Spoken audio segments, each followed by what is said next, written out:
Assalamualaikum warahmatullahi wabarakatuh. Assalamualaikum Ustaz. Waalaikumsalam. Waalaikumsalam Ustaz. Hayakallah. Gimana Ustaz, lancar umrohnya Ustaz? Alhamdulillah. Alhamdulillah. Ustaz, kemarin kita sambung nih Ustaz. Kalau nggak salah tuh ada seorang istri yang membanggang pada suami karena dia lebih besar gajinya Ustaz ya. Nah gini Ustaz, kalau sudah terjadi hal itu Ustaz, sudah terjadi, gimana cara seorang suami untuk menangani hal itu Ustaz? Ya. Alhamdulillah wassalatu wassalamu ala Rasulillah. Jadi kalau masalah belum terjadi sama masalah suatu itu beda. Beda. Dalam memberikan fatwanya, nasihatnya, panduannya itu beda. Okay. Contoh misalnya kalau ada orang baru mau berzina dengan orang yang sudah terlanjur berzina. Nah ini beda. Kalau orang baru mau berzina kita katakan jangan. Kalau itu haram. Bisa saja dia meninggal dalam su'ul khatimah misalnya. Tapi kalau dia sudah melakukan kita pandukan untuk bertaubat. Kan begitu. Nah kalau ada seorang suami menanyakan bagaimana agar istri saya tidak nusyud, tidak membangkang, tidak melawan. Maka itu jawabannya kita sampaikan poin-poinnya kan gitu. Misalnya dia berdoa kepada Allah Subhanahu Wa Taala, kemudian dia memberikan panduan yang jelas tentang tugas istri, kemudian dia juga memposisikan diri sebagai seorang pemimpin yang menaungi, melindungi dan seterusnya. Nah, itu poin-poinnya sendiri ada beberapa poin itu. Nah tapi kalau sudah terlanjur terjadi sekarang, istrinya sudah terlanjur membangkang, karena kasus itu yang saya ceritakan pada episode yang lalu, memang sekarang posisi suaminya serba salah, karena sudah keluar dari lisan istrinya. Ya udah, kalau nggak bisa terima begini kita cerai saja. Oh, berani banget Ustaz. Iya. Jadi ini memang muncul umumnya dari para wanita yang karena dua faktor, kurangnya keimanan, jauhnya dari Allah Subhanahu Wa Taala, dan yang kedua punya income yang besar. Jadi motivasi dia buat melawan suami itu Ustaz. Ya, karena dia akan berpikir, ya udah, untuk apa saya capek-capek melayani suami? Toh saya juga sudah punya income. Punya pendapatan sendiri ya, Ustaz. Karena memang dasarnya nafkah itu kan pada saat diberikan ada konsekuensi balasan khidmat dan pelayanan kan. Betul.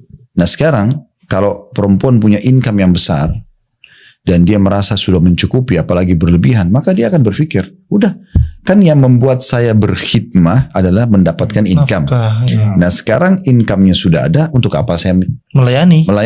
Lebih baik saya sendiri. Udah cerai aja. Makanya diantara hikmah kata para ulama, kenapa wanita yang diberikan nafkah? Karena memang mereka dominan perasaan, dan perasaan itu arahnya ke situ. Beda kita laki-laki dominan akal.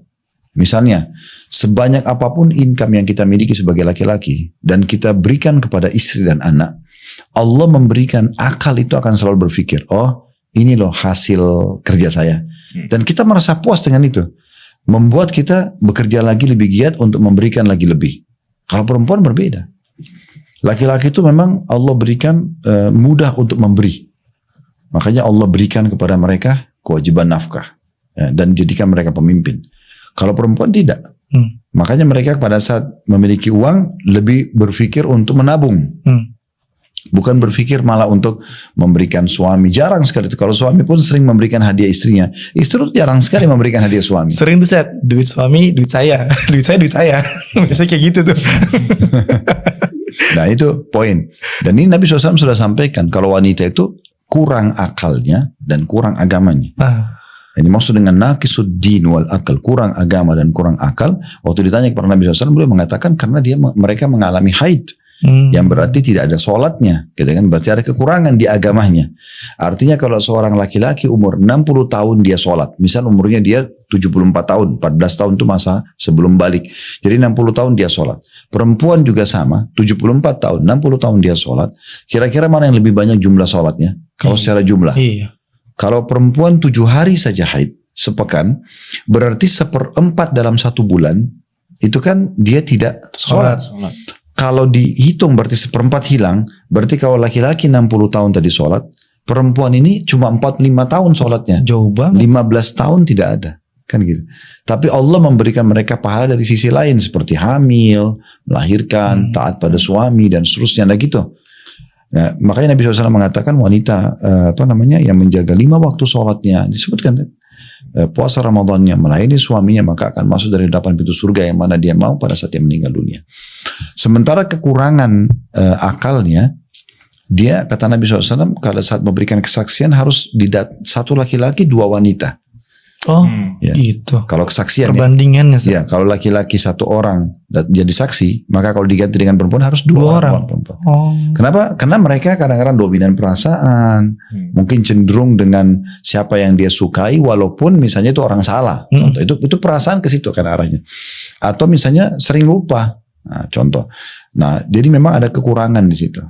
Nah, kalau orang kurang akalnya, kurang agamanya, dan dia tidak berusaha untuk justru menutupi kekurangan itu, terjadilah hal yang seperti tadi.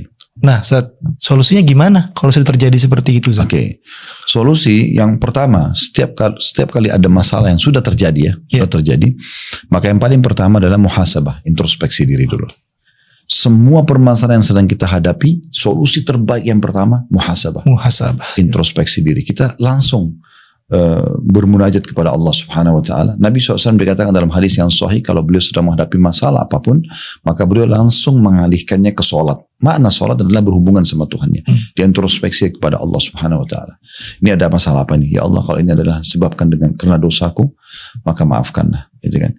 Makanya sebagian salaf mengatakan, aku melihat tanda-tanda dosaku dari perubahan sikap istriku, kemudian tungganganku, perubahan sikap tunggangan. Kalau masa dulu orang kuda, jadi kudanya itu rewel. Nah, kalau kita sekarang kendaraan kita bermasalah, atau tikus yang masuk dalam rumahku. Sampai tikus ya, semua itu dianggap berarti ada masalah. Loh, sebagian salaf lebih peka lagi. Kalau mereka jalan kakinya kesentuh batu, oh ini pasti ada teguran dari Allah. Sampai segitunya. Ya, ada sebagian mereka yang kalau lewat tercium bau sampah aja, langsung mereka mengucapkan istirja, innalillahi wa inna ilaihi raji'un. Ya Allah, aku beristighfar kepadamu. Kan gitu. Yang disebutkan dalam Al-Quran seperti kisah Nabi Daud alaihissalam. Allah uji, melempar bangkai saja di depan singgasananya. Begitu lihat, pemandangan ini kan tidak enak untuk dilihat. Berarti Allah datangkan sebagai teguran. Nah, seorang mukmin harus lebih peka begitu. Nabi Daud langsung sujud kepada Allah, tidak angkat kepalanya sampai wahyu turun. Maka turunlah wahyu Jibril membawa firman Allah SWT bahwasanya kami sedang menguji kamu saja, hai Daud, bukan karena kau berbuat salah. Allah. Memang harus begitu. Pola pikirnya seperti itu, Ustaz. Oh iya. Level imannya Masya Allah tuh orang-orang terdahulu. Iya. Nah, jadi yang pertama introspeksi diri dulu. Dan tentu introspeksi diri ini berarti memang kita lebih kepada menyalahkan diri kita. Ini ada masalah apa nih? Saya yang salah ya Allah. Karena permasalahan yang terjadi antara kita sama manusia ini sebenarnya itu ada hubungannya permasalahan karena hubungan kita yang buruk dengan Allah. Karena secara teori agama, kalau hubungan sama Allah baik, maka harusnya baik semua nih. Ya, sama dengan kita di perusahaan, kita baik sama atasan kita, maka harusnya semuanya jadi baik dong. Nah, gitu. Tapi masalahnya kalau dia rusak hubungan sama atasannya, maka bisa saja rusak semua yang lainnya. Mungkin dia tidak disukai, mungkin akan dicari salahnya, mungkin akan dikeluarkan segala macam. Nah, seperti itu. Jadi ini kurang lebih rasionalnya introspeksi diri itu, muhasabah. Itu yang paling pertama. Kemudian yang kedua yang harus dilakukan adalah dia berdoa. Jadi ini semua berhubungan sama Allah dulu. Dia berdoa khusus, dia sebutkan nama istrinya agar Allah Subhanahu wa taala berikan hidayah, berikan petunjuk. Dan kalau misalnya ini sebab sihir, maka hilangkanlah. Kalau ini sebab ain, gangguan mata panas orang, hilangkanlah. Kalau ini karena orang ketiga yang mempengaruhi istri saya, maka berikanlah hidayah, jauhkanlah dari keburukan itu. Gitu. Kalau ini karena dosa dia, maafkanlah. Jadi kita selalu berdoa kepada Allah SWT. Kalau ini adalah kesalahan saya, maka maafkanlah ya Allah. Nah, seperti itu. Itu yang kedua. Yang ketiga, ini didiskusikan. Dulu diskusi baik-baik, kita cari waktu dan tempat yang tepat. Yang paling bagus karena perempuan itu punya lebih dominan perasaan. Maka kita cari tempat dan waktu di mana dia mungkin dulu pernah melalui dengan kita di tempat dan waktu itu paling berkesan. Oh, caranya gitu. Nah, paling berkesan kayak misalnya kita pernah ajak makan satu restoran dan dia tuh senang banget gitu. Dia menceritakan, ingat waktu itu kita makan yang sering dia jadikan buah bibirnya dia. Hadirkan memori yang indah ya, Ustaz. Iya. Jadi kira-kira kesana misalnya, oke. Mau nggak kita ke sana ke restoran itu atau ke pinggir pantai itu atau safar bahkan atau kita ke hotel sana misalnya. Ingat ya dulu kita ke sana. Oke, kita duduk sana nanti kita bicarain masalah kita. Nah, gitu. Berarti kita beli dulu, Zat. Iya, kita beli dulu. Oke. Memang harus begitu. Karena walaupun dia dalam kondisi salah, dia sekarang sedang dirangkul oleh syaitan untuk menuju ke neraka. Karena kan awal yang paling dihisab, awal yang akan dihisab dari seorang muslimah, dari seorang wanita hari kiamat adalah sholatnya dan hubungannya dengan suaminya. Makanya dua hal ini yang selalu dibuat wanita lalai dari sholatnya dan rusak hubungan dengan suaminya. Ada saja masalah yang dicari dari suaminya. Karena Nabi SAW mengatakan itu dalam hadis kan, itu rahasianya sudah dibuka oleh Nabi SAW. Waktu kumpul, waktu para wanita mengatakan, ya Rasulullah, waktu anda buat para laki-laki banyak sekali. Karena kan Nabi SAW di imam. Begitu ngomong kan yang paling dengar pertama laki-laki. Wanita di saf akhir. Tolong khususkan waktu buat kami. Maka Nabi SAW mengatakan, baiklah, ditentukan waktu, ditentukan tempatnya. Lalu kemudian Nabi SAW sampaikan, mayoritas yang hadir mereka. Tapi ada juga beberapa sahabat laki-laki yang hadir. Terbukti ada di antara sahabat laki-laki yang menukir riwayat ini. Maka perkataan di antara perkataan Nabi SAW yang paling difokusi oleh perawi hadis yang menyampaikan adalah perkataan Nabi SAW, saya diperlihatkan oleh Allah mayoritas ahli neraka adalah kalian. Langsung Nabi SAW sebutkan begitu para wanita. Karena kalian kufur. Maka ada seorang wanita mengatakannya, Rasulullah, apakah kami kufur kepada Allah? Kata Nabi SAW, bukan. Tapi kalian kufur asyir. Kufur asyir itu maksudnya mengkufuri atau memungkiri. Ya, kan kufur itu biasanya memungkiri. Memungkiri kebaikan suami. Sampai-sampai kalau suami kalian berbuat kepada kalian berbuat baik 1 abad, 100 tahun, gitu kan? Dan kalian melihat satu kesalahan, kalian akan mengatakan, aku tidak pernah melihat kebaikanmu selamanya. Maka tapi ini ciri wanita ahli neraka kan gitu. Kalau ada wanita yang begini, yang dia lihat cuma kesalahan suami, hanya kekurangan suami kan gitu, berarti ini jelas dalam hadis ancamannya neraka. Ya. Dan setiap wanita harus memahami hadis ini. Dia tidak boleh arahnya ke sana. Karena berarti kalau dia mengarahnya ke sana berarti kena ancaman Nabi kan. Saya diperlihatkan mayoritas kalian ahli neraka. Karena ini penyebabnya. Dosa besar. Jadi Nabi SAW bukan sebutkan tentang masalah sholatnya, bukan menyebutkan masalah puasanya. Karena wanita itu dominan perasaan. Kalau tersentuh untuk mengejar keutamaan ibadah, mungkin dia lebih kuat dari kita. Laki-laki dominan akal. Kita kalau capek malam hari, dominan akal tuh capek besok aja deh sholat malamnya. Kalau perempuan dengan perasaan biar capek, kalau dia sudah tersentuh secara gimana, dia akan kerjakan. Tapi permasalahannya, dia lemah di muamalah dengan suaminya. Itu setan bisa masuk dari situ. Makanya Nabi SAW terangkan itu kepada mereka. Padahal itu sangat penting kan. Momentum di mana wanita semua kumpul. Kan bisa saja dinasehatin, jaga sholat kalian, jaga haji kalian. Ya kan misalnya, jaga anak-anak kalian. Tidak. Langsung yang Nabi sampaikan, suami. Di situ. Jadi itu yang ditekankan. Nah, makanya di sini poinnya harus difahami baik-baik gitu. Jadi yang ketiga, setelah dia introspeksi diri, dia berdoa. Nah, di sini momen dia mengajak berbicara. Nah, mengajak berbicara ini tadi saya bilang, walaupun dia salah, dalam keadaan sekarang ini dia lagi emosi, dia lagi percaya diri tadi, misalnya dia dapat pekerjaan yang lebih besar income-nya, dia mungkin dia disukai oleh laki-laki lain yang menjanjikan dia rumah tangga, sehingga dia pikir ya sudahlah cerai aja sama suami, toh ini lebih kekar, ini lebih kaya, ini lebih tampan, ini kan bisa saya begitu. Berarti kan dia sekarang lagi dibisikin sama setan nih, lagi dielus-elus, ayo untuk supaya meninggalkan rumah tangga dia. Dan padahal sebenarnya dia tidak sadar kalau dia tinggalkan suami dan menikah sama laki-laki itu, Allah jadikan laki-laki yang kedua itu sebagai hukuman buat dia nanti. Itu pasti begitu. Kalau biasa Indonesia bilang hukum karma ya gitu. Itu akan terjadi. Gitu. Tapi kita tidak membahasakan hukum karma ya, karena dalam Islam cuma ada istilah yang dikenal di dalam agama kita, al jaza min jinsil amal. Ya, perbuatan sesuai dengan balasan sesuai dengan perbuatan seseorang. Ya, dalam sebuah asar yang lain, kama tadinu tudan, sebagaimana kau memperlakukan orang lain, kau juga akan diperlakukan hal yang sama. Ya kan gitu. Jadi jelas arahnya ke sana. Nah, sekarang dia lagi dilus oleh syaitan untuk terjerumus. Kita jangan malah jauhin dia, malah misalnya setan lagi lus nih, kamu teman saya apalah kita dengan rayuan, terus kita mau kamu nanti jadi ahli neraka loh. Aduh, ini. Nah, makin panas. Gitu. Jadi di sini kecerdasan dan kebijaksanaan seorang suami justru dan kedewasaan dia harus dengan di saat saya bertemu dengan seorang laki-laki, saya akan hadapi dengan cara laki-laki. Itu Oke, gulung tangan, mau berantem pun biasa saja kalau laki-laki kan. Atau bicara tegas, saya gak suka loh, gini-gini selesai. Ya, putus persahabatan kita. Tapi di saat menghadapi perempuan, kita gak bisa menggunakan cara itu. Karena memang mereka dominan perasaan. Maka kita coba cari momen yang paling menarik. Kita tawarkan dia. Dan di saat bisa terjadi interaksi biologis itu sangat bagus. Karena biologis itu betul-betul meredahkan gejolak yang sedang ada, dan juga menutup pintu-pintu syaitan. Karena orang sudah lebih lunak, lebih tenang. Nah disitulah secara medis pun itu lebih rileks kan. Situlah kita lalu tuangkan. Oke, kita diskusikan masalah ini ya. Karena ini kan kemarin ada jadi masalah ini. Kita sepakat dulu, tolak ukur adalah agama Islam. Kalau Islam menganggap itu saya yang salah, saya minta maaf. Dan kita diskusikan pada waktu ini juga poin-poin apa yang harus saya lakukan, langkah-langkah apa. Wah, gentle banget Ustaz, minta maaf duluan. Biasanya susah tuh kayak gitu tuh. Karena gengsi kan Ustaz, namanya laki-laki kan. Tidak bisa. Memang tadi saya bilang, poin yang penting adalah bagaimana kita harus menghadapi wanita, bukan lagi dengan seperti menghadapi laki-laki. Itu kuncinya Ustaz. Ya, tidak usah gengsi. Jadi kita sekarang justru seperti bagaimana sih kalau kita menghadapi anak kita. Gitu.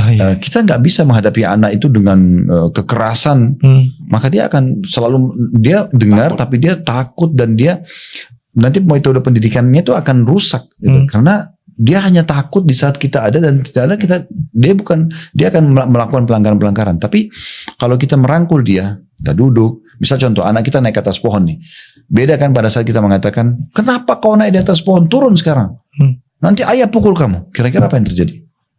Dia akan ketakutan, dia bisa turun tapi bisa saja juga jatuh. Tapi tujuannya adalah suruh dia turun kan. Sekarang kenapa kita nggak bahasakan gini? Anak ayah pintar naik nih. Coba pasti ayah juga mau lihat pintar turun. Contoh misalnya. Maka dia turun dulu, kemudian kita jelaskan baik-baik sama dia. Nah ini kalau jatuh kakinya bisa patah. Dan tujuannya sama. Benar Ustaz. Nah itu poinnya. Kemasan yang beda Ustaz. Ya, yang penting tujuannya tercapai. Tujuan antum sekarang adalah ingin memperbaiki istri antum kan? Iya. Itu tujuannya. Ya udah sekarang tinggal bagaimana kita bermain cantik sini. Mengalah untuk menang Zat. Tapi susah Zat. Gengsi Zat. Kalau antum bilang susah, ini percuma kita podcast. Karena memang tujuannya kita podcast justru menemukan solusinya kan. Apa ini kira-kira? Kita diskusi. Ini tadi kan masalah diskusi. Kita diskusikan untuk menemukan, oh ini ternyata solusinya. Kita harus bisa menjadikan itu sebagai pegangan. Harus dilatih Zat ya. Belajar terus ya. Dan ini kan memang mungkin karena antum bukan menghadapi permasalahan seperti cerita yang kita sampaikan. Kan? Ini kan dia sudah menghadapinya. Bahkan istrinya sudah pulang di malam hari dia cerita sama saya dengan atasannya turun dari mobil dan istri minta jemput. Itu parah sih Zat. Ya bagaimana perasaan dia melihat istrinya bersama dengan laki-laki lain, walaupun itu adalah atasannya, alasannya tugas kerja, tapi dari luar kota naik mobil sama atasannya. Dan pada saat ditegur, ya udah kalau nggak mau cerai aja. Wah itu. Nah kan gitu. Sekarang kan bagaimana nih menghadapinya? Mau pakai cara yang keras, ya udah kita cerai, clear, selesai. Tapi berantakan, bubar, setan menang ya Zat. Nah, ya. Dan perlu dipahami satu poin penting bagi laki-laki.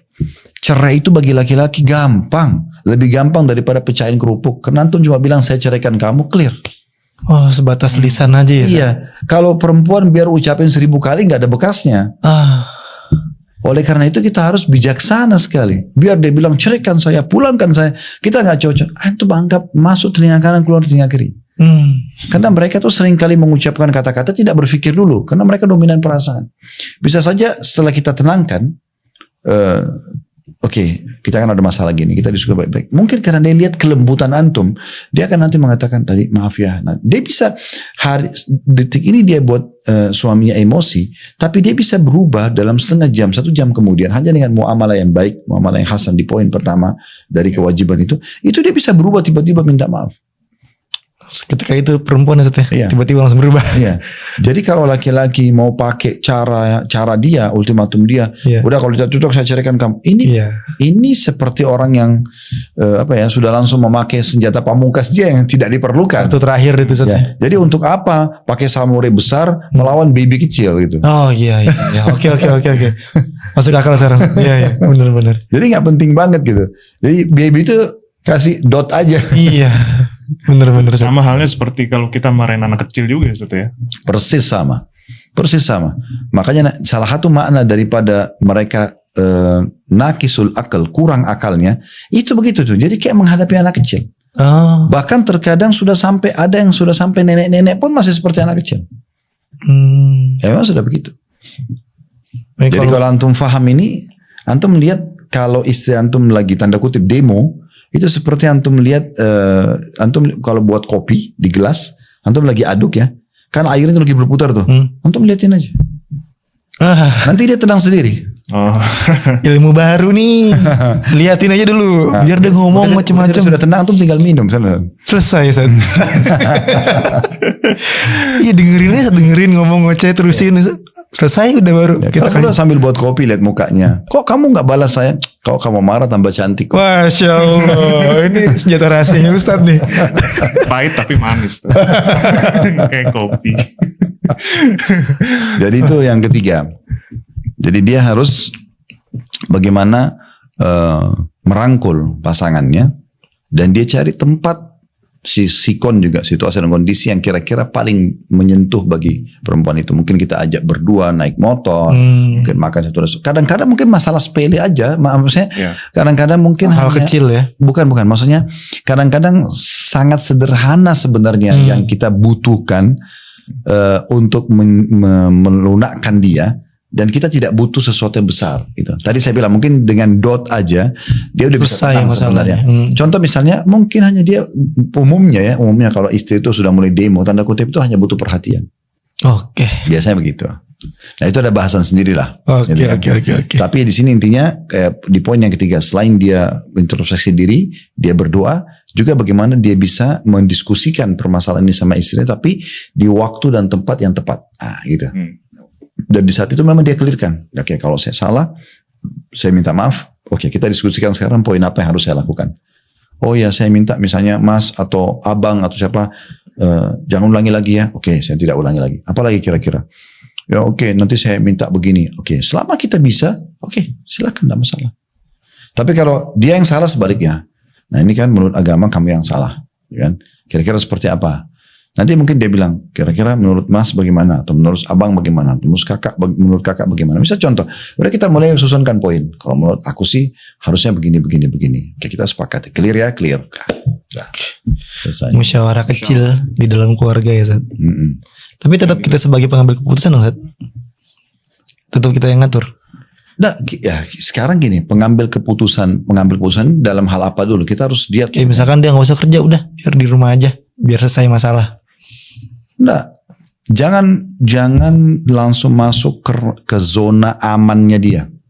Itu kan zona amannya dia sekarang. Biarkan nanti dia ambil keputusan. Di saat kita sudah bisa di posisi membuat dia nyaman, di saat itu nanti dia akan dengan sendirinya. Ya, dengan sendirinya. Saya pernah waktu awal menikah itu salah satu istri bekerja. Oh gitu Zat. Ya, masih bekerja. Saya nggak bilang sama dia berhenti kerja, karena memang sebelum nikah sudah bekerja, kan gitu. Apa yang saya lakukan? Saya coba dukung aja. Misalnya pada saat pergi kerja saya coba antar, gitu kan. Kemudian kalau pulang saya mampu jemput, saya jemput. Kalau enggak ya sudah, gitu kan. Dia bisa pulang, tinggal sepakat saja misalnya pulangnya naik kendaraan apa pada saat itu ya. Nah karena dia lihat saya peduli aja, silakan. Saya nggak mengganggu, saya nggak masuk ke zona amannya. Tapi di waktu tertentu, momen-momen tertentu. Misalnya pada saat saya lagi duduk, misalnya saya menceritakan tadi pada saat saya pulang ke rumah itu pengen sekali sebenarnya sih duduk minum kopi atau minum teh berdua gitu ya. Tapi karena kamu masih kerja, jadi nggak bisa. Masuk di situ tuh. Misal kan gitu.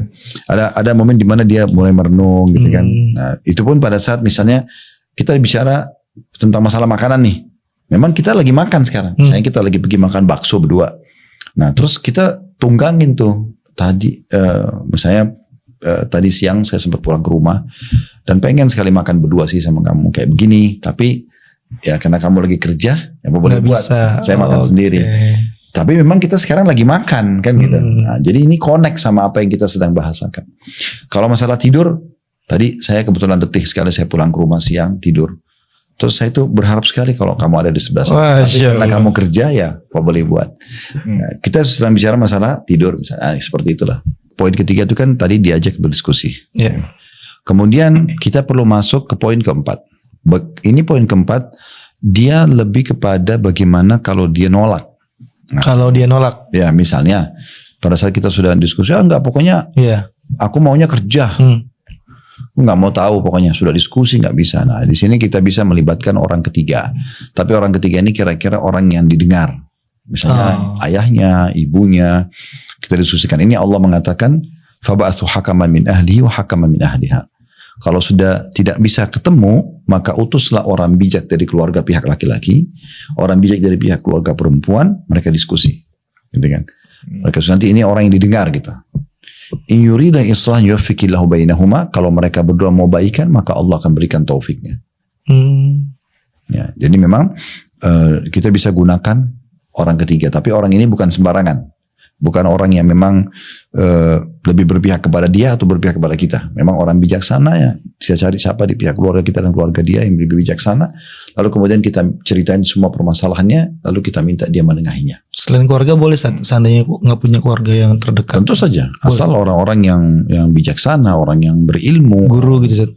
Iya, bisa saja. Yang kira-kira mungkin memang didengar gitu ya. Bisa, nggak ada masalah.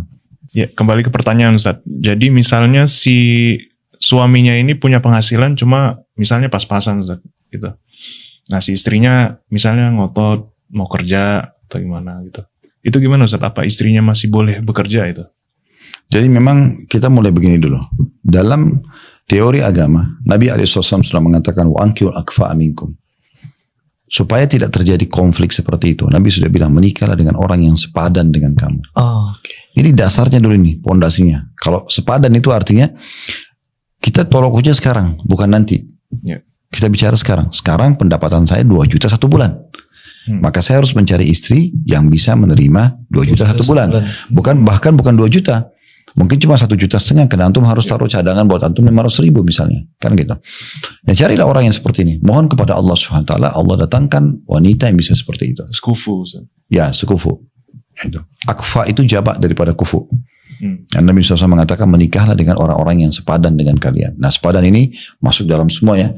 Sepadan dari sisi fisik, sepadan dari sisi ekonomi, sepadan dari sisi pendidikan.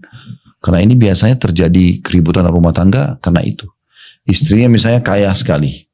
Terbiasa mungkin 2 juta itu hanya makan siangnya. Kan gitu. Karena udah biasa gitu karena kehidupannya memang mewah banget misalnya. Atau mungkin 2 juta itu cuma perawatannya dia. Pendapatan dia cuma 2 juta. Cuma karena dia tertarik yang kecantikannya. Terus dia ngerayu-rayu perempuan itu jadi mau gitu kan. Nah ini tetap aja. Ini sudah ada bibit konflik. Kadang gini saat yang suka jadi alasan tuh biasanya gini. Istri Rasul aja Khadijah pengusaha kaya raya. Boleh kerja. Masa saya gak boleh? Khadijah itu memang sudah kaya sebelum nikah. Sudah kaya sebelum nikah. Iya. Ini kasusnya beda. Kita harus adil dong. Khadijah umur 40 tahun waktu menikah. Dan Rasulullah SAW itu sudah suami ketiganya. Sudah ada 2 suami sebelumnya meninggal. Dan memang dia orang terkayanya Mekah. Jadi Abu Bakar pun, Utsman, itu semua sahabat-sahabat Nabi itu yang kaya-kaya masih memang sebelum Islam. Itu tetap masih dibawa kekayaannya Khadijah. Masya Allah. Jadi ini orang kaya raya pada saat menikah sudah kaya raya. Dan Nabi SAW yang diminta untuk mengelola hartanya. Masya Allah. Kalau istri kita posisi seperti Khadijah begitu, gak ada masalah. Kan gitu. Kan gitu. Jadi nggak bisa dikatakan Khadijah aja dulu pengusaha, enggak. Kalau memang pengusaha sebelum kita nikah, oke. Nah, jadi kita kembali ke masalah tadi. Jadi harus nikah dengan orang yang sepadan supaya tidak terjadi masalah-masalah seperti ini. Nah, kalaupun terjadi misal kita bicara ini kalau terjadi ada orang sudah sepakat nih nikah sama sekufu 2 juta, oke lah 1,5 juta istrinya bisa kelola. Misalnya dia pakai bedak yang 15 ribu, yang 50 ribu, gitu 100 ribu. Dia itu bisa lah dengan makan, bahkan Masya Allah masih bisa mungkin sedekah. Ya, saya tahu beberapa orang ikhwan bisa begitu. Tapi tiba-tiba di tengah jalan mungkin terpengaruh dengan orang ketiga, temannya gitu kan. Cerita ini suaminya baru gantikan handphone lah, itulah segala macam. Misalnya dia pun tertarik. Misalnya dia bilang sama suaminya, kenapa enggak punya income yang lebih besar misalnya gitu kan. Atau kenapa enggak izinkan saya bekerja. Ini karena dia sudah melempar syubhat dari luar. Kita harus lihat syubhatnya apa. Syubhatnya ini dari mana sumber syubhatnya? Dari itu. Oke, cari sumbernya. Nah, yang paling pertama sumbernya dulu. Jangan dulu masalahnya syubhatnya. Sumbernya dulu. Kalau kita tahu sumber dari mana dia dengar. Oke, kamu dengar dari siapa? Oh, si fulana misalnya. Gak ada salahnya. Apalagi kalau kita kenal suaminya, kita datang baik-baik, kita ngomong, Afwan, ini saya cuma mau bicara. Istri saya kemarin ketemu sama istri bapak atau istri antum, terus ngomong masalah. Dan istrinya ada di situ kalau perlu kan. Dan keadaan ekonomi saya bukan seperti keadaan ekonomi antum.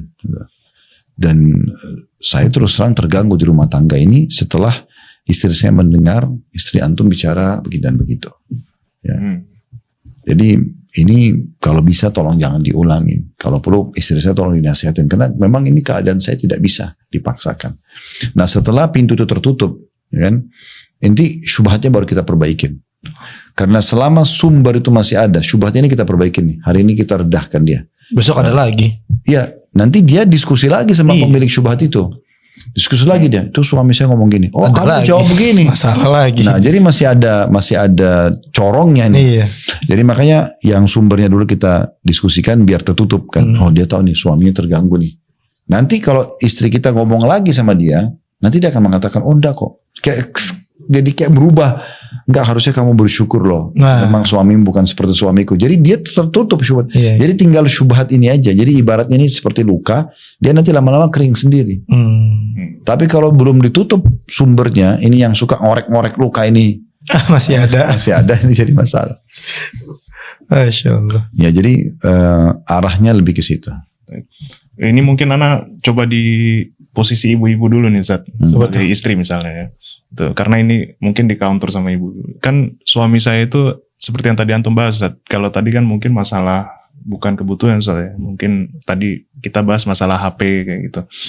Kalau ini misalnya dia bilang, Ustadz ini kan suami saya memang pas-pasan gitu loh. Pas-pasan dalam arti kata saya punya anak-anak gitu. Cuma income si suami ini tidak memenuhi kebutuhan gitu. Saya bisa nggak buat cari tambahan lah. Tetap harus dengan izin suami. Harus dengan izin. Kalau suaminya ridho, pertama. Yang kedua, juga dia bekerja yang tidak ada pelanggaran agama di situ. Kayak dia bisnis online, mungkin dia bekerja menjadi tenaga pengajar di SD, misalnya yang semuanya akhwat, atau yayasan sosial, bidang keakhwatan misalnya. It's okay, asal suaminya ridho. Masih ada celah ya Ustaz? Iya. Masih boleh ya? Ya, tapi kalau hanya sekedar mengatakan tidak cukup dan hitungan tidak cukup juga ini harus dilihat ya. Tidak cukupnya dari siapa, pandangan siapa. Karena kalau dari pandangan dia pribadi ini harusnya duduk diskusi. Makanya saya sering bahas di dalam bab nafkah itu tuh hari kita sempat singgung ya. Jadi kalau mau lebih bijaksana dalam masalah nafkah, duduk aja sama istri. Ayo kita duduk yuk, kira-kira kebutuhan di rumah apa aja. Butuh sampo. Di list itu. Ya di list dan memang kita rincikan sampo yang dia pakai apa. Mungkin dia beda merek sama kita kan misalnya. Sabun, anak-anak, odol, sikat gigi. Pokoknya kebutuhan 1 bulan. Oh ternyata keluar angka 3 juta. Misal contoh. Income kita misalnya 6 juta atau 5 juta. Oke, sekarang kita sudah tahu nih 3 juta patokannya. Ini udah bisa jalan nih rumah tangga. Itu adalah kewajiban kita. Nah, terus kita melihat oh ternyata saya punya gaji 5 juta, cari saya 2 juta nih. Kita kan ada masalahnya mengatakan ini 500 ribu tambahan. Ya, yang saya bisa kasih 1,5 juta mungkin saya pakai karena saya kebutuhan untuk beli bensin, beli pulsa dan segala macam. Jadi dengan ini suami tahu, oh ternyata saya harus 1 bulan sekian. Oh gitu. Ya. Jadi dia bisa cari pekerjaan yang memang menutupin kebutuhan dia itu. Karena kalau tidak, maka nanti jadi masalah terus kan setiap bulan. Harus utang, ribut, karena memang gak cukup gitu. Ustaz, bicara masalah nafkah Ustaz. Itu baiknya kita kasih full ke istri semua biar dia kelola. Atau kita sebagai suami yang mengelola itu Ustaz? Ya kalau bicara masalah nafkah, ya kasih dia yang kelola. Misalnya kita sudah tahu nih, kebutuhan 1 bulan 3 juta rupiah. Udah kasih 3 juta rupiah. Oke. Dia yang pegang. Masalah nafkah ya. Tapi bukan memberikan semua income. Sebagian suami keliru. Dia punya 5 juta semua dikasih ini loh buat kamu. Akhirnya dia pun kalau mau beli bensin harus minta sama istrinya. Mau beli pulsa harus minta sama istrinya. Kebetulan ibunya atau ayahnya butuh dia harus bantu 200 ribu, 300 ribu juga dia harus minta sama istrinya. Ini jadi kacau nanti.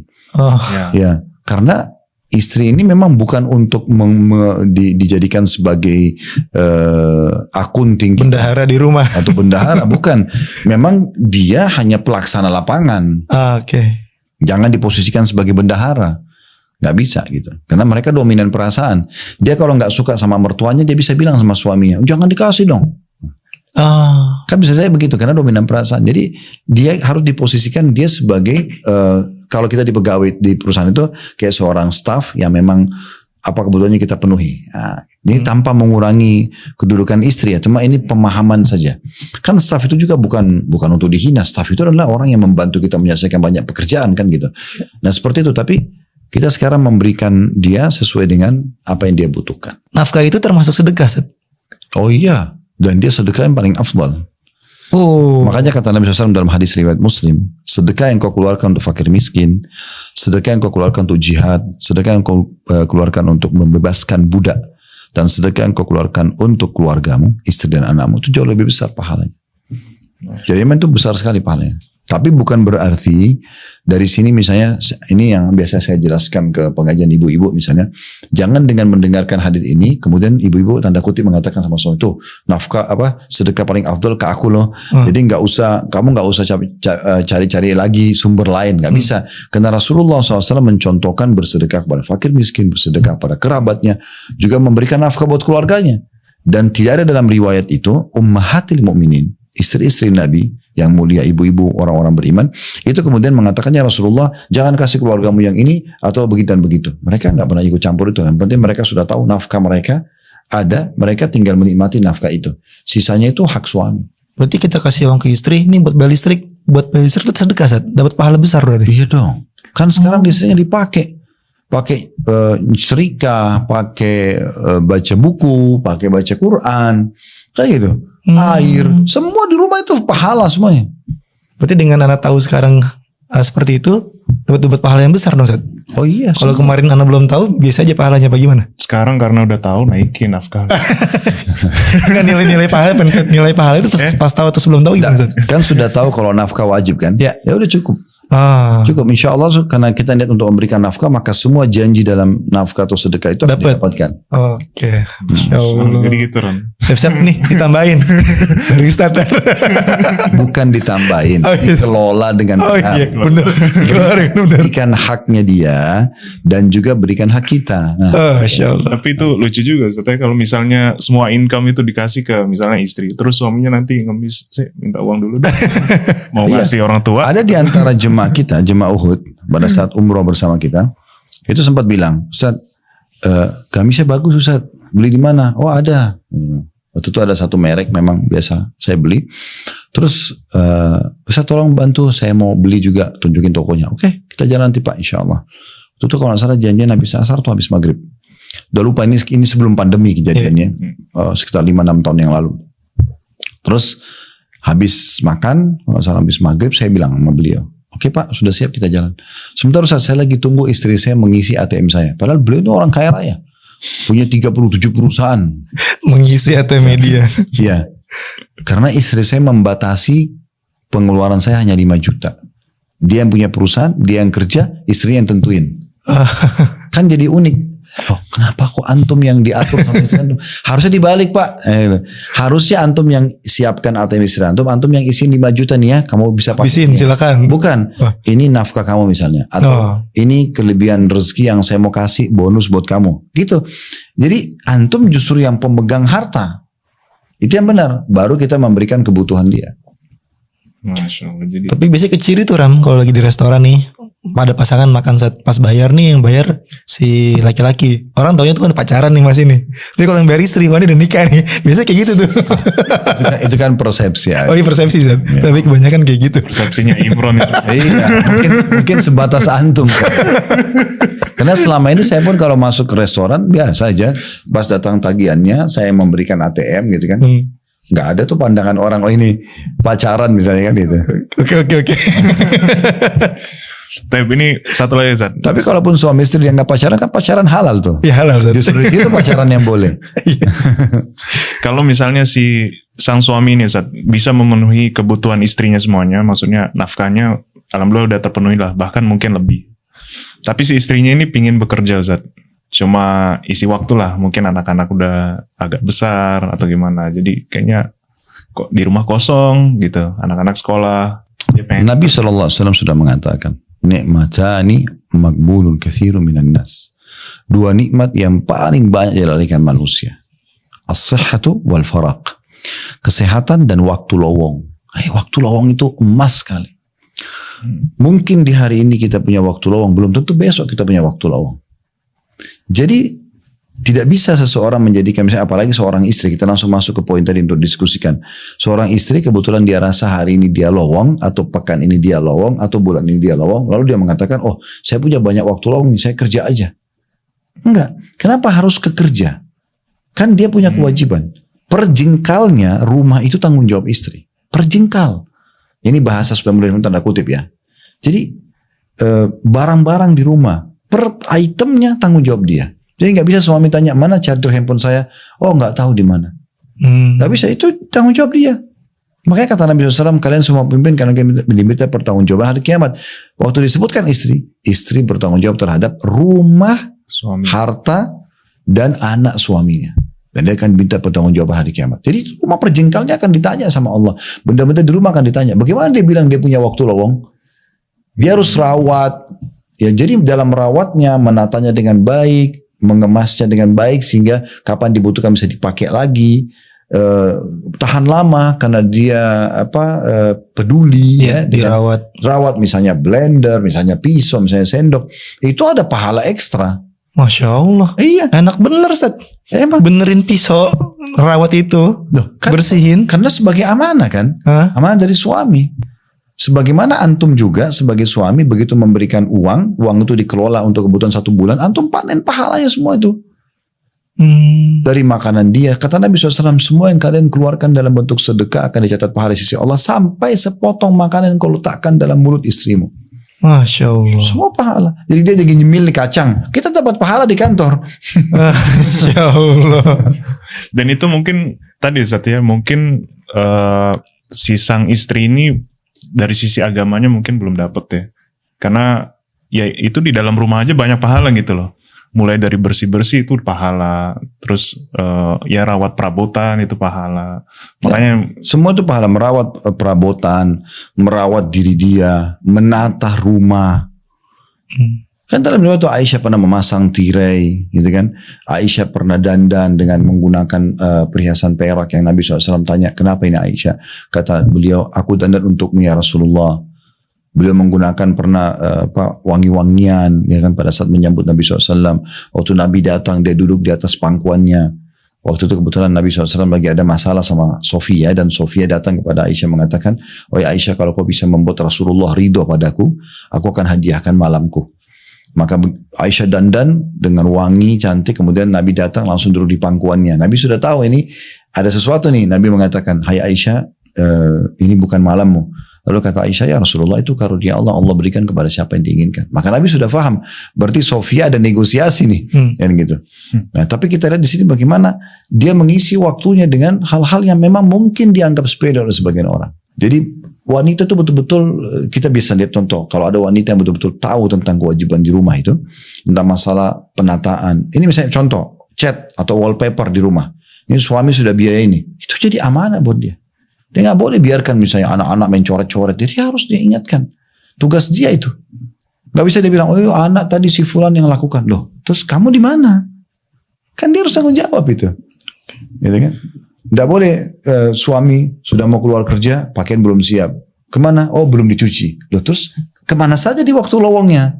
Nah tadi itu kalau bicara masalah lowong, jadi waktu lowong ini bukan dipakai untuk keluar rumah yang merupakan bukan kewajiban dia. Ini kewajiban dalam rumah ini. Saat bicara nafkah lagi Ustaz. Itu kan hal yang wajib ya Ustaz sebagai seorang suami kan. Ketika dia nggak berhasil memenuhi full nafkahnya, kadang tuh suka ada teman-teman meminjam uang sama temennya lagi buat memenuhi kebutuhan sehari-harinya. Itu gimana Ustaz? Boleh berutang Ustaz untuk itu? Kalau memang betul-betul kondisinya, dia tidak bisa makan sekali di hari itu, maka di saat itu boleh dia berutang. Atau bahkan dia boleh mengemis di saat dia tidak bisa sama sekali makan walaupun 1 kali. Makanya Nabi SAW mengingatkan, ya, tidak ada orang yang membuka pintu mengemis kecuali Allah bukakan bagian pintu kemiskinan.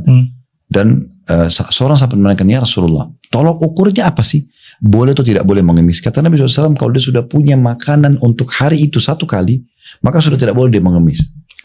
Berarti kan tidak boleh dia mengemis di situ. Nah, yang paling nikmat dalam rumah tangga itu di saat ada kesepahaman di sini. Contoh misalnya, suami hanya bisa membeli 1 bungkus nasi uduk. Isinya cuma nasi, 1 tempe, misalnya sedikit bihun atau apa gitu ya. Contoh, ya udah, Benar. ini yang dia makan, ya dia makan berdua sama istrinya. Istrinya pun mengerti, suaminya pun bisa mengerti. Nah ini penting, sehingga tidak ada namanya nafkah kurang. Nafkah kurang itu karena selalu diikutin, misalnya susu anak sudah bisa kita belikan yang harga 70.000 per 1 kilo misalnya. Tapi karena lihat temannya beli susu yang 110.000, maka dia ganti aja deh. Padahal sebenarnya nggak memungkinkan. Ini kan akhirnya membuat nafkah jadi bengkak. Iya. Nah, dengan izin Allah Subhanahu Wa Taala, Allah Subhanahu Wa Taala memudahkan, ada 2 kunci yang sangat mudah supaya kita tidak merasa kekurangan. Yang pertama, tubuh kita ini tidak butuh nutrisi banyak. Butuh iya, tapi tidak perlu banyak. Iya. Terbukti kita makan 1 piring udah kenyang, kan gitu. Contoh, bahkan ada orang makan 1 hari 1 kali cukup misalnya. Kita minum 1 gelas air, untuk haus lagi itu butuh sekian jam.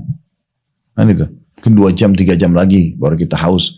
Apalagi kalau kita sudah minum 1 liter, mungkin bisa 6-7 jam kita baru minum lagi kan gitu. Berarti kan kebutuhan terpenuhi kebutuhan kita ini luar biasa sebenarnya. Tidak butuh banyak-banyak gitu.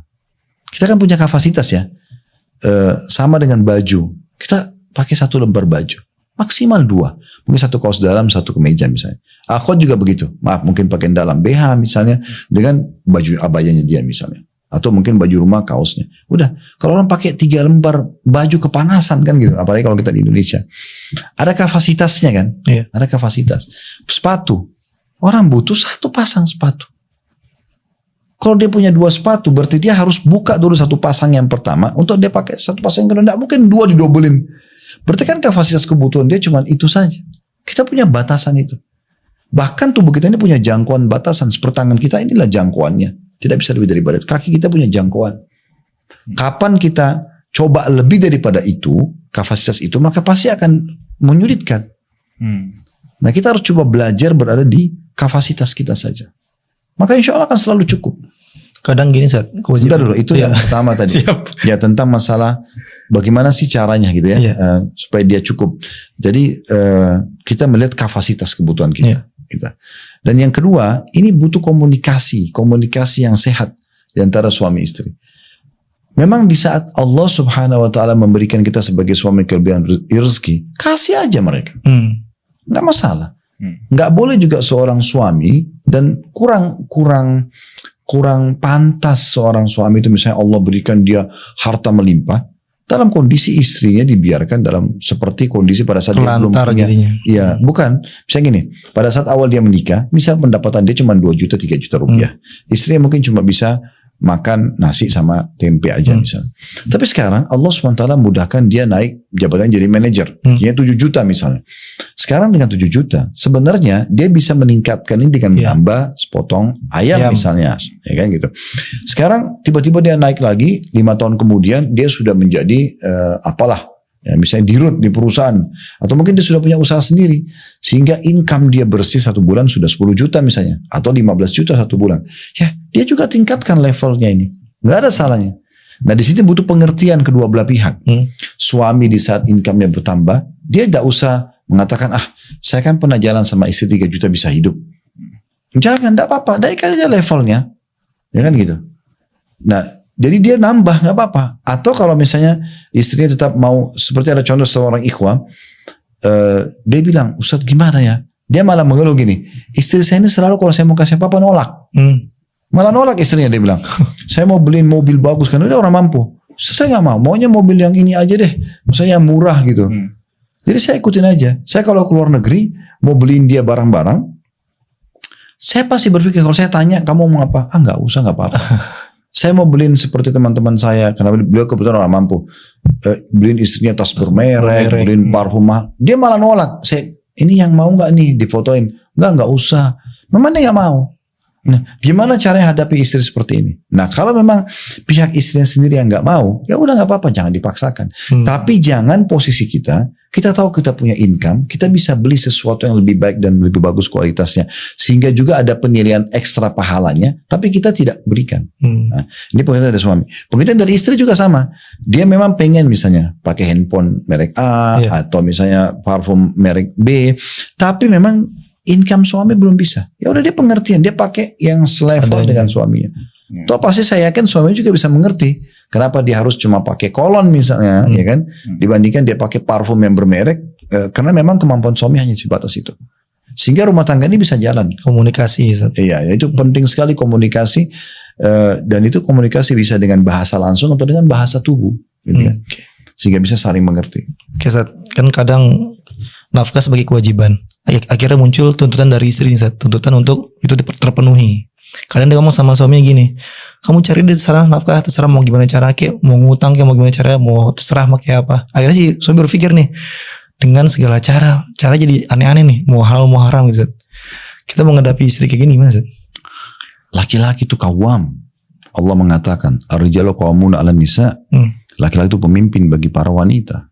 Di saat istri ngomong seperti ini, ini berarti sudah keluar dari satu batasan dia sebagai seorang istri. Dia nggak bisa, ini tidak boleh secara agama membicarakan ini. Udah saya nggak mau tahu, pokoknya kebutuhan saya sekian, kamu harus cari jalan, mau utang kayak, mau nyuri kayak, mau apa, saya nggak mau tahu. Itu nggak bisa. Ini sudah keluar daripada hudud batasan hukum Allah. Nggak bisa dia ngomong. Jadi kita sudah harus kawam di sini. Kawam ini adalah tegas dengan masalahnya. Oh nggak bisa, kamu ngomong seperti itu. Berarti sekarang kamu memaksa saya untuk berutang sana sini yang itu bisa berbahaya buat saya dan berbahaya buat kamu, berbahaya buat anak-anak. Ya udah, kenapa kita tidak syukuri apa yang ada? Sekarang ini kita kelola sama-sama baik-baik, gitu. Langsung tegas di situ. Ya, di situ kita batasin. Jadi itu kan syubhat yang sudah dilempar. Karena kalau kita tidak tanggapin atau malah kita diam-diam, udah deh kita coba pikirkan dan kita mau menjalankan apa yang dia inginkan. Padahal kita tahu ini di luar kapasitas kita. Jangan.